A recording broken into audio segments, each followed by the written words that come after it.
Geger guys, Yusril Ihza Mahendra. Ini Menteri Koordinator Hukum dan HAM dan juga tokoh yang bukan acak-acak nih. Beliau ini sudah melewati pergantian kekuasaan sejak era Soeharto. Orang penting berarti ya. Dan sekarang juga menjabat di pemerintahan.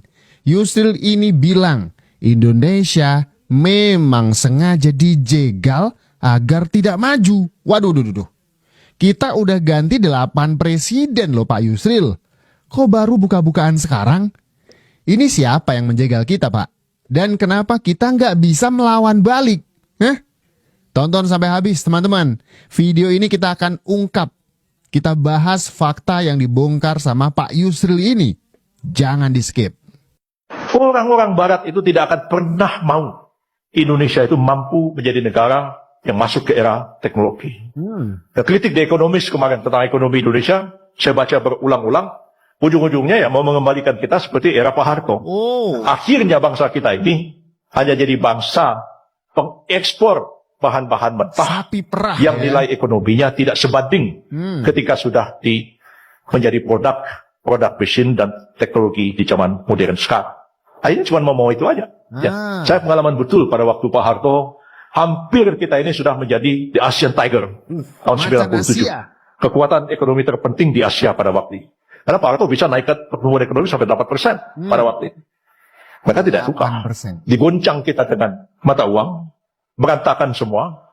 Ketika kita kalang kabut, IMF datang, saya menjadi saksi sejarah dengan Pak Murdiono pada waktu itu.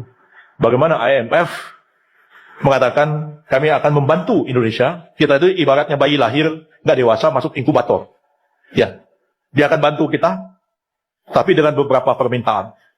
Salah satu permintaannya itu dana untuk pengembangan IPTN minta dihentikan. Kenapa? Orang-orang Barat itu tidak akan pernah mau Indonesia itu mampu menjadi negara yang masuk ke era teknologi. Mereka tahu.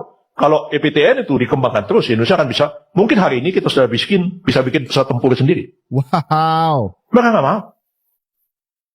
Kita digagalkan di situ. Kita dibikin gagal. Kita sengaja dibikin kecil. Indonesia sengaja ditekan agar tidak berkembang. Ini negara punya segalanya. Sumber daya alam punya. Orang-orang pinter gak kalah banyak. Tapi kenapa Indonesia selalu ditekan? Kenapa Indonesia tidak pernah menjadi besar? Seakan-akan memang sengaja untuk dibikin gak besar. Kata Yusril ini polanya mirip yang terjadi sekarang. Kurs mata uang digoncang. Kemudian ada yang nawarin utang tiba-tiba. Ngambil gak? Waktu itu tahun 80 diambil utangnya. Sejak saat itu kita didekte. Gak boleh bangun pengembangan pesawat era Pak Habibie. Makanya Pak Habibie waktu itu marah-marah. Karena